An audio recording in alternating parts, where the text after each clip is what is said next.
You do a lechon, Ron? We do a lechon, absolutely. Oh, cajachina. Cajachina, yeah, that's the only way, brother. What time should I be there?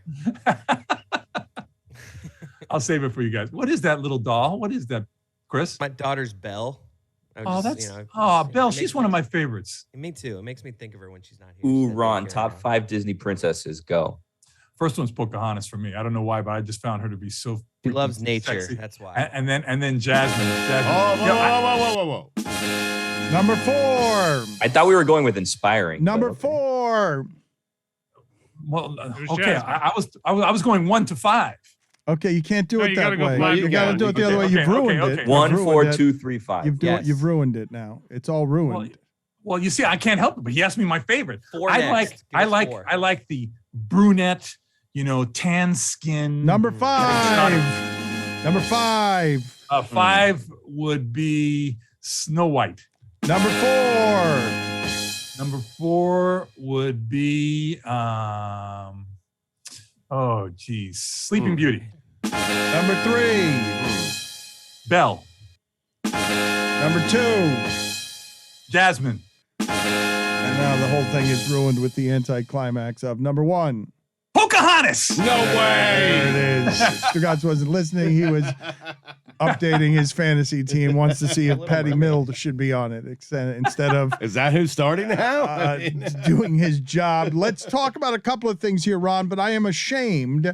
I am ashamed of us at Meadowlark Media because 2 weeks ago you asked me to put together something with a photograph that you have taken, and I wanted to do that for the holidays, and I am just now learning by text that we have not done whatever it is that we were supposed to do on behalf of the endowment. You're not supposed to do anything. And it's not a photograph. It's actually a painting that was done as part of Art Basel. This painter came down from North Carolina, who's just an incredible painter. He has a gallery up there.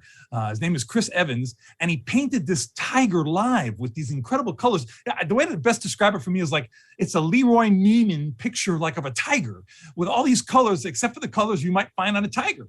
And I thought when he was doing it, I go, this is going to be weird. And man, when he finished it, it really is quite dramatic. And, he's going to donate a big portion of the sale of that painting to the endowment. So I thought that was really nice. So we put it up on eBay like we did with that photograph that I took. And I'm hoping that there's some LeBatard listener out there that wants a really neat original painting. I could send all the live pictures of him painting it, actually a time-lapse video of him painting it and stuff, kind of make it a total package. Go and bid. I think the bidding starts at $1,500, which really for this painting, when I saw the stuff that was going on at Art Basel, my God, they were charging like $25,000 for a white sheet with a black dot in the corner. I'm like, what the heck is that? All right, so we're going to put that at worldofsuey.com, and you can take a look at that. You can decide. Again, we're raising money for Ron's substantive endowment over the holidays. Something else that we will be doing this week is we will be for Ron Magill's endowment. Anybody who wants to hear the roast that we did with Ron Magill and Billy Corbin, Jason Jackson, we will have that available for you as well. I believe tomorrow we're doing something with that. Yes. So worldofsuey.com is where you go if you want to help Ron's endowment over there. And also we will have more information coming up for you on what it is that we're doing with that roast later. But I wanted to talk to you about what's going on right now at the zoo, Ron, because you were talking about lights and everything else. I do imagine you as someone who is very good at climbing a ladder. You've been doing this for how long? Do you go very ornate? Do you do inflatable things in the front yard? Because the zoo is spectacular this time of year. The lights. The zoo is spectacular. Now, if you're talking about my personal home, I don't do inflatables. Inflatables to me are almost like sacrilege. You go around my neighborhood, the people have inflatables. As soon as it's a little windy or they deflate, it looks like there's been a drive-by. You see Santa's like been shot. Everybody's down. The reindeer on their side. They list to the side. They just don't call it sleeping, Ron. We call it sleeping with my daughter. Are you an inflatable guy, Chris? At night, the snowman goes. During the day, the snowman goes to bed. And at night, we wake him up so he can enjoy the night. Come on, I hate to say it. I'm just not being shot. You have these things being shot. Yeah, Ron, because it looks like a drive-by. It does. I say it looks like a drive-by. They're all down on their sides and look like all massacred. It just looks terrible to me. I don't know why. So I'm not a big inflatables guy. Having said that, I've got the beautiful, the big bamboo reindeer with the sleigh and the gold sparkles on it and the lights going through it all. And, I've got the big 6-foot wreath on the face of the front of the house with all the beautiful lights on it. That wreath is an incredible wreath. I got it years ago. I've got almost like life-size Santa, but not those scary Santas, not the Santa. This is on the inside of the house now. Not those Santas that look like something out of a nightmare, but it's like he's got the really beautiful silk beard and every toy is really wrapped and the dolls are really made out of porcelain and he's got real felt and beautiful leather belt and that beautiful, it's really gorgeous stuff. It's heirloom stuff. I got all the beautiful, the snow globes. The gorgeous ones that have the little fans on them. So the snow is always blowing through with lights and they're big and they're all hand carved and gorgeous. The kind of stuff that has been passed down from like my grandparents. So it really is pretty. We got the garland over all the windows in the house. The Christmas tree goes all the way to the ceiling and it's filled with everything. Every ornament on our tree represents something. It's not like something you bought in a store. It represents a memory or something, a trip that we took. Like one of my favorite ornaments is like I got the Star Trek ornament, the original Star Trek, where they're in the transporter, and you bought that at a store. What'd you say? I bought it at a store, but it's a memory. It's a memory because Star Trek was my favorite show growing up as a kid. That science fiction part was great. We've got ornaments from around the world where we've traveled. Everything has a memory to it. So it's not like, oh, that looks pretty. It's not one of those like Macy's types things. Oh, it's pretty. Let's match the decor of the house and put it up. No, we don't do that. Ron, fascinating story out of India where a group of monkeys have gone on a killing spree, dropping upwards of 250 puppies from very high heights. Horrifying. From the top of trees. And one of the interesting details in this story is that there's a motive for the monkeys. Apparently, one dog killed an infant monkey, and now these monkeys are killing puppies for revenge. Well, okay. You say it's a revenge right away because that's the way you're looking at it. But what they're doing is they're trying to prevent one of these puppies going up to be another dog that's going to eat more of the monkeys. They've looked at this dog now as a fatal threat to their own lives. And their instinct is telling them we have to remove that threat in any opportunity possible. So I'm not going to say, like, I know what you guys are thinking. They're taking the puppies and going, here, this is your kid, right? How do you like this? Look at your kid's dead now. No, that's not what they're doing. They're eliminating the puppy from becoming an adult dog that will eventually be another predator. They are throwing puppies from trees, Ron. The story is totally horrifying. Puppies. It's a horrifying. I agree with you, Dan. I agree with you. But they're not doing it as revenge. They're doing it as preventative. It's a preventative measure for them. That's the only way they know how to kill the puppies. They know if they throw them from the trees, the fall's going to kill them, right? They'll throw them from buildings, the fall's going to kill them. That's what they're doing to eliminate that threat. But they're not doing it like a revenge thing. Now, you know what? Maybe there are that level of intelligence where you have that kind of emotion where they're so angry. Yes, maybe it is a revenge thing in kind of an abstract way, but the foundation of that behavior is a preventative measure to prevent those puppies from becoming adult dogs that are going to attack their families in the future. Is there anything that passes for vengeance in the animal kingdom? Vengeance.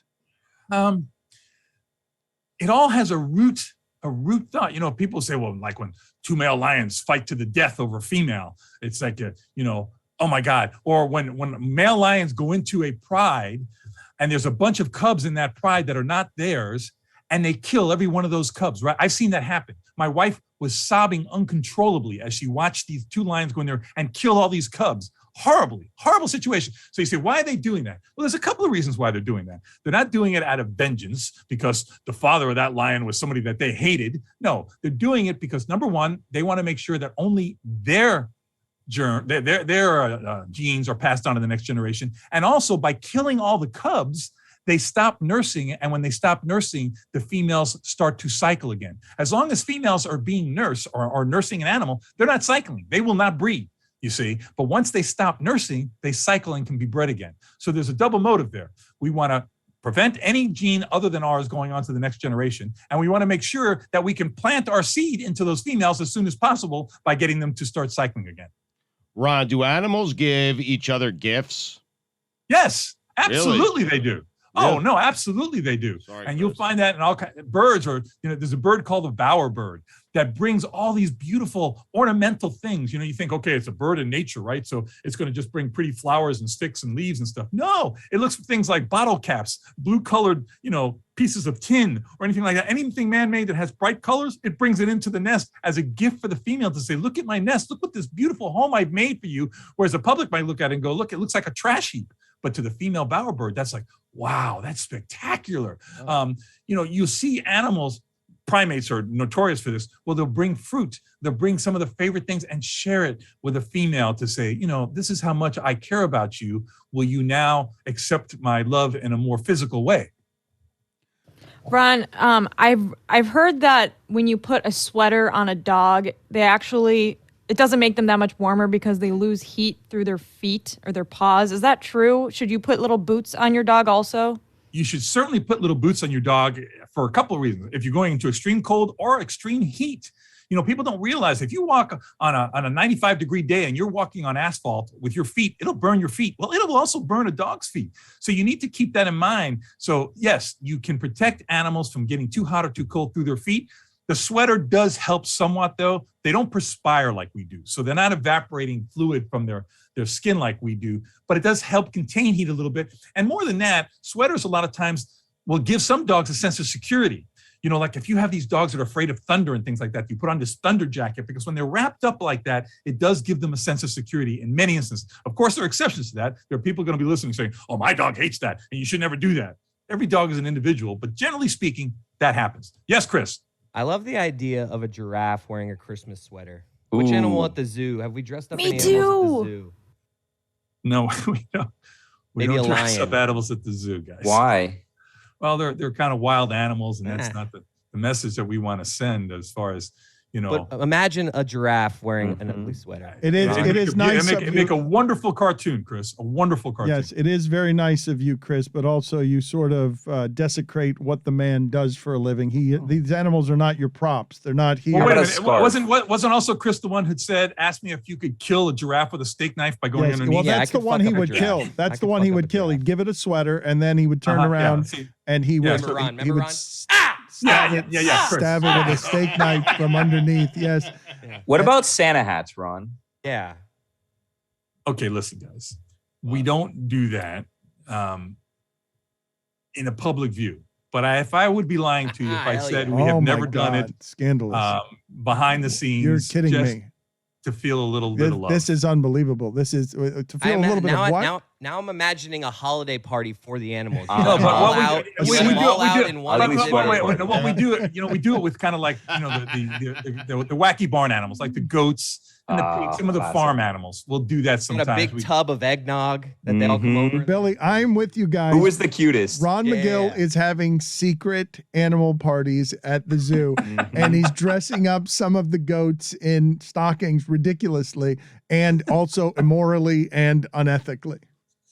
No, Dan. Like I said, every now and then we might put a Santa hat on a goat, but it's just Put Gotta it- keep it fresh. Gotta keep it fresh. Guillermo, Reindeer antlers? Guillermo, put it on the Oh, poll. wow. Put it on the poll, please, at Nice. LeBatard Show. Should Ron McGill be arrested for putting a reindeer hat on? No, a Santa hat, Santa hat on a goat. On a goat, on a yes. goat. Should he be arrested for this? Chris, you were very disappointed in the middle of Stugotz asking a question. What happened there where you were sort of disgusted in the Zoom? Stugotz asked if animals give gifts to each other around the holidays, and I had that exact same question in the holster. Mhm. So I panicked, but then I quickly pivoted to giraffes wearing a sweater. You saw how I did that, Dan? Yes, I Mm. did. In I radio gotta be on language, my Dan. feet here. Right, I gotta be quick. Right. I gotta be quick. Giraffes wearing sweaters. Boom. Yeah, that was quick. He waved all of us off, and there were 3 questions asked in between. It was Yes, a good. Jessica. Wait, what if you put like leg warmers on a giraffe? You know how they have Yeah. long legs? You put like the Mhm. little like 70s leg warmers on Yeah. it, like socks. Or scarves? Yeah, A big scarf because it has a long neck. Yeah, Mhm. because you guys have Like seen Mike that Glennon. in, Thanks, in Matty. little kids' books. You see the giraffe with the long scarf on. I've seen that. They but could no, get we don't do- cold. No, we don't do that. You ever kiss an animal under the mistletoe, Ron? No, I haven't kissed an animal. I've kissed animals, but not under a mistletoe. Baby. Mm. Again, you could go to worldofsuey.com. You could click on the image or click on the link that the show will post on Twitter. Endangered Majesty. It's a tiger painting. And you don't know exactly how many or how much of the proceeds going to the endowment because on the roast, Ron, 100% of the money is going to the This is endowment. unbelievable. I'm still floored by this. Yeah, between you and Jax and all those guys, everybody that did that, and it was such a fun night. I'm floored by that. Yes. I do know it's going to be at least 20%. It's not a whole lot, but it's at least 20%. Okay, at least 20%. Can I badger the artist into making it more than that? Because I feel like I feel like it needs to be, if it's going to involve our listeners.